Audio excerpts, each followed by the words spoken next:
Hey guys, Bittersteel here, back with another video. Another week, another dev diary, and we're taking another long-awaited look at the Soviet Union. That's right, we're back with the USSR, and last time we looked at the historical path, and today they are revealing another alternative path for the Soviet Union. Let's hop right in. And I think we all know and love this man with his funny mustache and his Groucho Marx nose and glasses. Lev Trotsky, that's right, the left opposition, a second option for the Soviet Union. And as you can see right off the bat here, starts the process towards a civil war. It is possible for Trotsky and his followers to attain power in the Soviet Union, but Stalin being Stalin will never back down without a fight, and you'll have to fight for it. Now, this path here is interesting. It gives you options in terms of, preparing for the inevitable. You can approach Tukhachevsky and Primakov, so this will expand your military. The Committee in Exile gives you the option to take people that Stalin is likely to purge, your people, and move them away from his grasp. So this entire tree is focused up to this one here, Ignite the Flames. This entire tree is focused on preparing to take on Stalin and his cronies in whatever way possible. So let's see how they plan to do that. First off, you can send trusted advisors abroad in order to keep them safe from Stalin. Well, relatively safe anyway. So the Committee in Exile will unlock the option to send supporters abroad, allowing you to send sympathizers into exiles. And people in exile cannot be purged by Stalin, which is pretty great. Exiled characters will become available when the civil war eventually breaks out. So this leads me to believe that there is really no way around the civil war. Other options are integrating Smirnov's bloc. Smirnov and his workers' opposition are a closely aligned subgroup of the glorious communist faction. The workers' opposition, closely aligned already to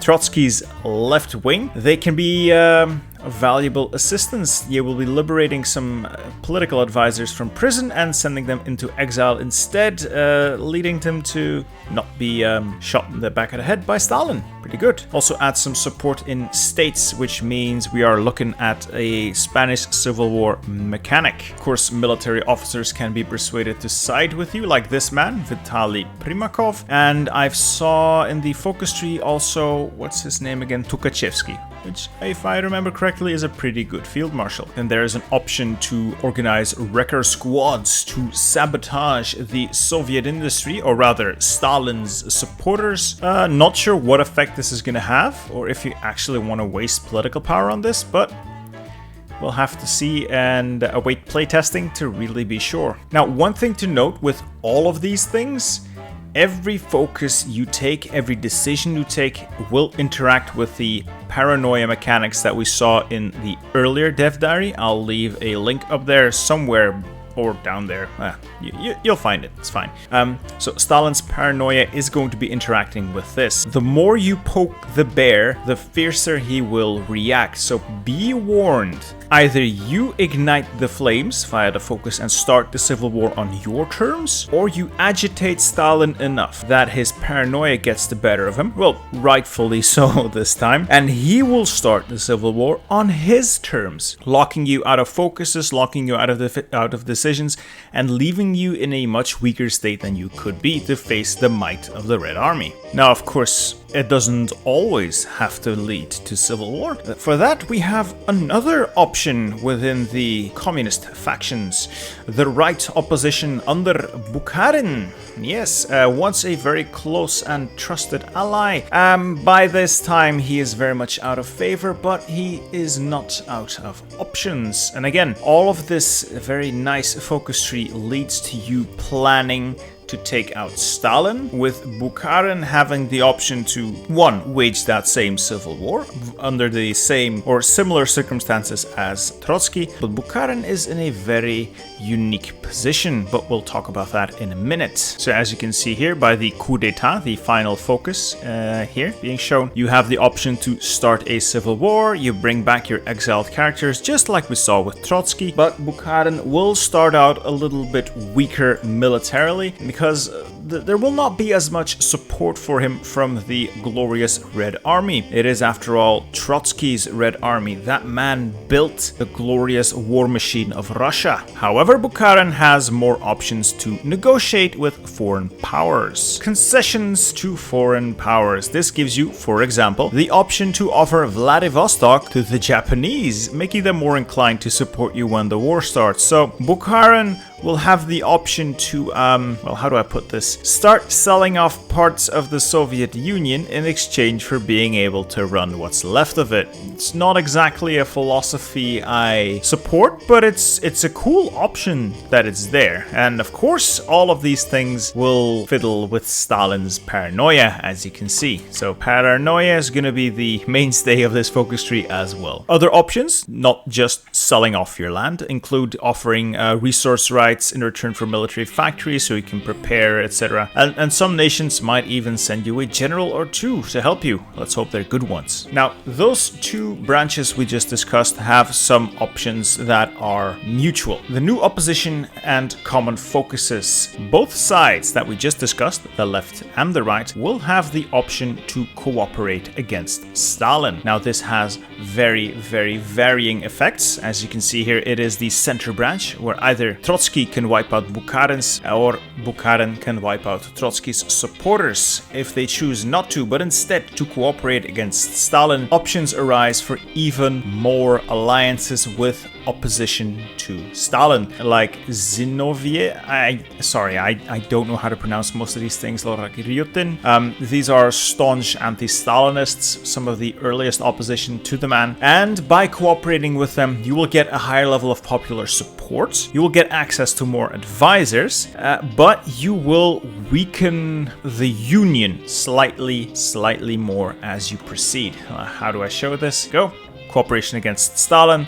This is a new effect here. You will get the factionalism national spirit. So political advisors will be cheaper, but party popularity will influence your stability less, so it's a minor debuff there, and you will get less political power. Again, a minor debuff. Now, this is just the starting effect. Factionalism will actually start stacking as you take more and more factions into the fold as you go down the focus tree. So you get more and more debuffs as you go along the focus tree. So you're pretty much trading power now against a stable country later on. You have to make a bit of a choice here. It's going to depend on the flavor you want. Do you want to be a conciliatory force, or do you want to force your way of life on the rest of the Union?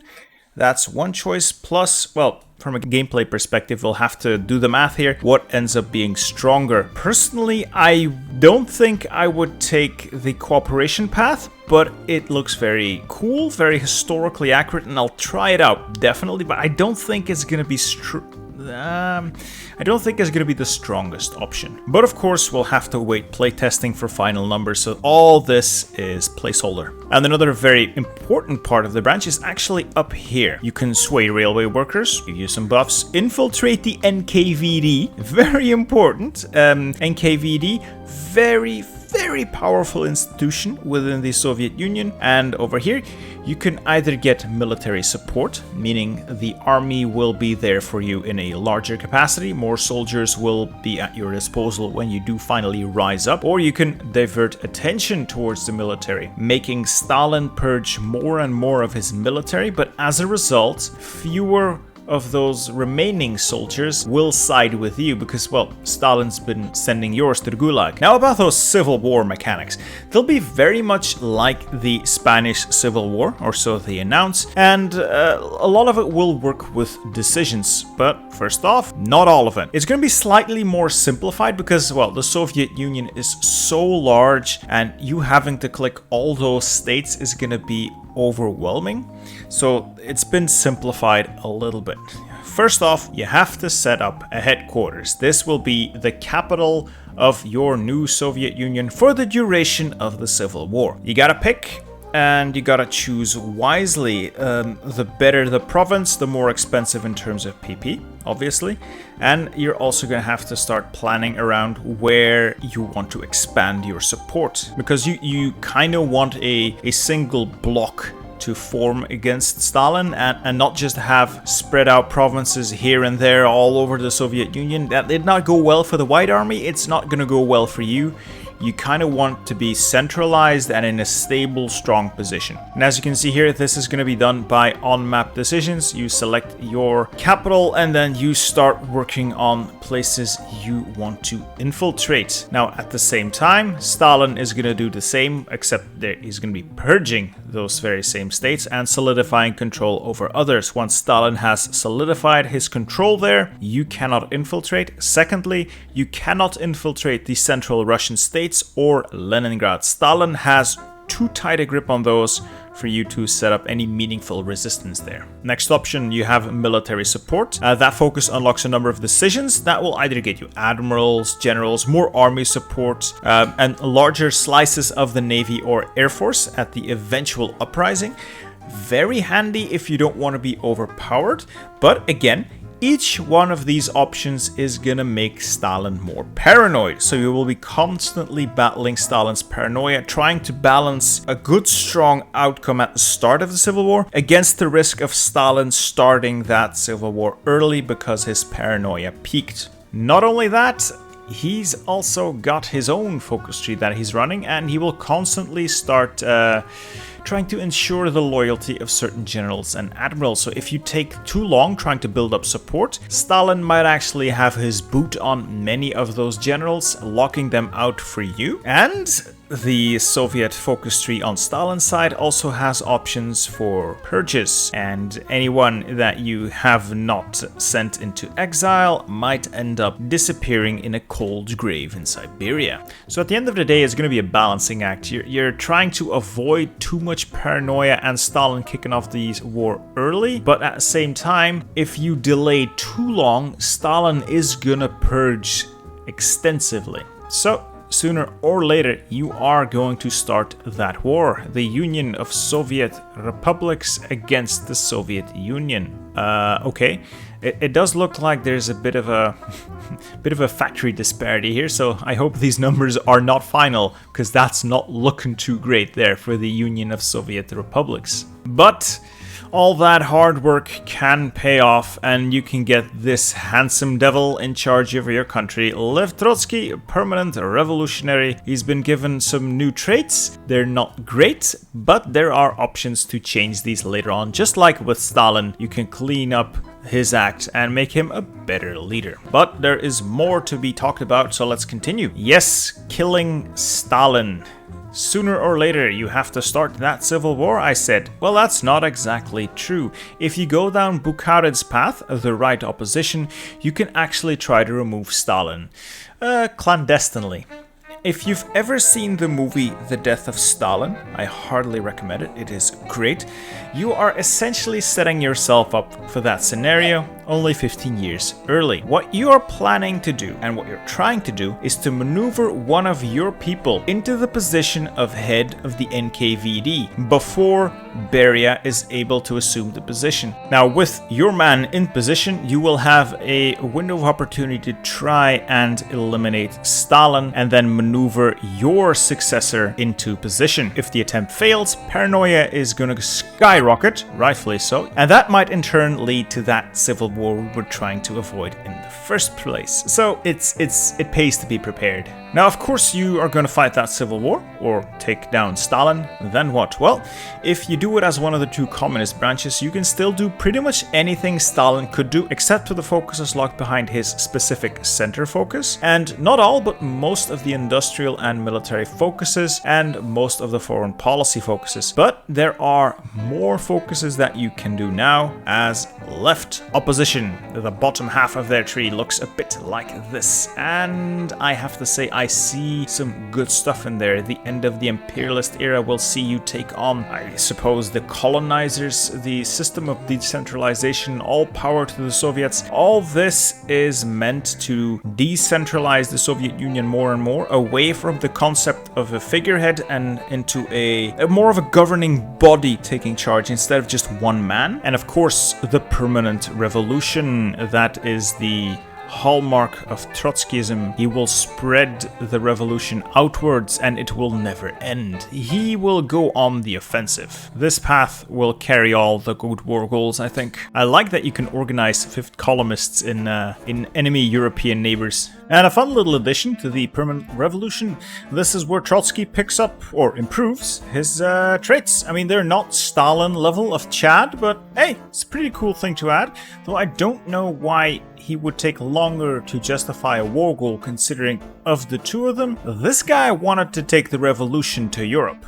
And more options in the tree here, and depending on what side you chose, you can get rid of whoever's left of the left or the right opposition, or if you want to achieve a more perfect union and strive for the ideals of democracy, you can return democracy to the party. Not sure if that actually turns you democratic or if that's just democracy in air quotes. Still, a nice addition to the mix. A few more interesting bits, because Trotsky was the builder of the Red Army. Once he has seized control of the Soviet Union, he can lead his Red Army in battle as a field marshal as well. Pretty cool, pretty cool. Then there are two more options at the bottom dealing with the organization of the state. Either you go with the regional development and go fully decentralized, including giving greater autonomy to the different republics, essentially releasing them as puppets and helping them to get stronger. This is the puppet master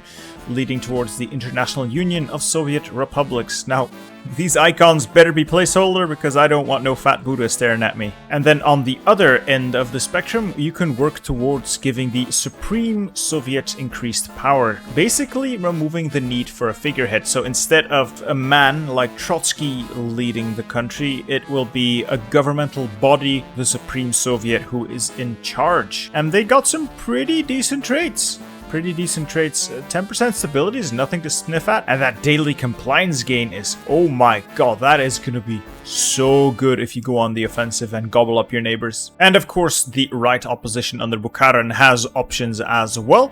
It's a pretty extensive tree, so let's see what they have for us here. Looks like we'll be going for some economy here, a sustainable economy, back to the new economic plan. It looks like International Revolutionary Marxist Center. Yeah, this is more focused on the economy, I feel. Definitely contains a lot of focuses for revamping the Soviet economy with the goal of turning it back into an economic powerhouse. It's gonna take a bit of work though, and depending on who's in charge of your country, if it's Trotsky, this is where he picks up some new traits, loses some pretty bad ones, just so you can get that economy pumping so you can compete with the USA, for example. Not only that, you get some puppet war goals, some bonuses against non-communist neighbors through the enemies of the people focus, and like the left opposition, you can go down the Supreme Soviet path, but you can also choose to keep your current leader and instead go for the common good subpath. This just strengthens your leadership, I suppose, until you get another research slot, the research bonus, and